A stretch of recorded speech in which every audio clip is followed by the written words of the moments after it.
번째 질문입니다. 지금 앞에 있는데요. 19개월 남아를 키우고 있습니다. 요즘 훈육에 대해 고민을 많이 하고 남편과 훈육 방식에 대해서 자주 부딪힙니다. 안전과 관련된 부분에 대해서는 안 된다고 명확하게 말하고 훈육하자는 게 저의 의견이고, 남편은 사랑의 매가 필요하다며 마에게 맴매한다는 말을 합니다. 아기가 자기 주장이 생기니 본인 뜻대로 되지 않으면 바닥에 드러눕기도 하고 물건을 던지거나 소리를 지르곤 하거든요. 올바른 훈육을 통해 제 아이를 지키고 보살피고 싶습니다. 어떻게 하면 좋을까요?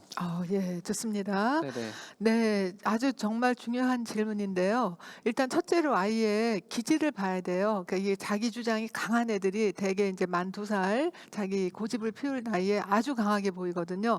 그러면 어른들로서는 좀 당황스럽습니다. 이걸 때려서라도 고집을 꺾어서 애를 바로 틀을 잡아줘야 되는 거 아닌가 이런 생각이 들고, 또 여기에서 중요한 것은 부모 자신이 자기의 부모한테 어떠한 훈육 방식으로 키워졌느냐에 따라서, 사랑의 매가 나는 나를 이렇게 잘 키웠다라고 믿는 사람은 이럴 때 때려서라도 훈육을 해야 된다라고 믿지만, 혹은 부모한테 맞았거나 그 맞는 것에 대한 상당한 어떤 상처나 거부감이 있다면, 나는 아이를 때리면서 키우고 싶지 않아, 또 이럴 수도 있거든요. 혹은 자기 부모는 한 번도 안 때렸는데 나 이렇게 잘 컸잖아, 때리면 안 돼, 또 이런 서로 상충되는 의견으로 이제 굉장히 부부가 갈등이 클 수가 있는데요. 제일 중요한 것은 그런 갈등 상황에서 그걸 가지고 논쟁을 하는 것보다, 이때는 서로 파충류 반응이 일어날 수가 있기 때문에, 이때가 아니라 평상시에. 저는 태교 중에 하나로 부부가 같이 우리 나중에 아이 키울 때, 잘할 때는 물론 아주 기쁘겠지만 혹시 잘못된 행동할 때 우리가 어떻게 양육을 할지 훈육을 할지, 이런 거를 나누는 것도 되게 중요하다 생각이 돼요. 그런데 이제 적어도 이런 상황이 벌어졌을 때는 그때 상황에 애 앞에서 싸우는 거는 아주 좋지 않고요. 어떤 원칙을 세우는 게 좋습니다.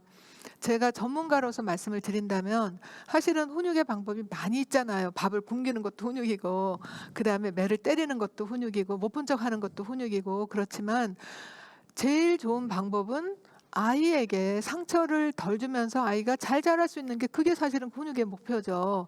근데 훈육이라는 거는 잘못하고 나서 야단치는 게 훈육이 아닙니다. 잘못하는 상황을 막아주는 것도 훈육이고요. 일단 아이가 되게 떼를 쓰거나 이럴 때는 피곤할 때, 더울 때, 짜증날 때, 이럴 때, 졸릴 때 이러거든요. 그때 아이를 야단치는 거는 아이한테 어떤 감정을 남기냐 하면, 나는 나쁜 애구나. 엄마 아빠는 나를 미워한다. 날 싫어한다. 이렇게 느낄 수 있어요. 그러면 아이가 더 나쁜 행동을 이제 점점 하거든요. 나 나쁜 애니까, 날 싫어하니까, 미워하니까. 그래서 일단 아이의 상황이 이렇게 막 떼를 쓰고 화를 내고 뭔가 하는 아이의 상황을 우리가 파악해 볼 필요가 있어요. 뭐 친구한테 얻어맞을 수도 있고, 혹은 동생이나 형한테 뭔가를 뺏겼을 수도 있고, 그래서 그 떼쓰는 행동을 보기 전에 아이의 상황을 먼저 살펴보고, 그리고 난 다음에 그 상황에 적절한 것을 이제 표현을 해줘야 되는데, 아이들은 언어적인 도구가 충분히 발달하지 않으니까 이 소리를 지르거나 뭐 발길질을 하거나 행동으로 할 수 있습니다. 이때 아이의 행동을 제지하기보다 어른이 먼저 침착한 것이 아주 중요합니다. 대개 어른들이 그걸 잊어버려요. 본인이 흥분하면서 아이를 이렇게 진정시키려고 하면, 아이는 엄마 아빠의 모습을 보고 거기에서 더 격하게 화를 내거나 더 흥분될 수가 있기 때문에, 한 30초만 아이를 바라보면서도 먼저 진정을 하고 난 다음에, 2살 정도면 아이가 말귀는 알아들어요. 말은 표현 못해도 엄마나 혹은 아빠가 네가 뭘 원하는지 잘 좀 알고 싶은데, 그러려면 조금 우리 심장호흡하고 나서 뭘 원하는지 얘기해 줄 수 있을까? 이렇게 말투가 일단 부드럽고 차분해지면 아이도 막 떼쓰고 발굴르고 뭐 엉엉 울고 이러는 것을 진정할 수가 있어요. 이게 너무나 중요한 게, 왜냐하면 아이는 혼자 이걸 터득 못 하거든요. 그래서 터득시켜주는 것은 어른이 하는 모습을 보면서 레귤레이션이라고 그래. 같이 이것을 조율하는 것을 애가 보고 경험해 봐야 됩니다. 이 경험이 빠진 상태에서 아이가 조율을 못한다고 막 때리게 되면 둘 중에 하나죠. 아이는 더 큰 때를 부리거나 아니면 위축돼서 표현을 안 하게 되거나, 둘 다 좋지 않은 거예요. 왜냐하면 자기 스스로 조율을 하지 못하는 상태로 커게 되기 때문에, 먼저 어른이 조율하고, 그리고 난 다음에 아이랑 이제 제일 좋은 게 사실 감정 코칭인데, 감정을 따죽여 주면서 상황을 이해해 대해서 그다음에 그 상황을 좀 더 바람직한 방법으로 표현할 수 있게끔 모델링을 보여주는 거예요.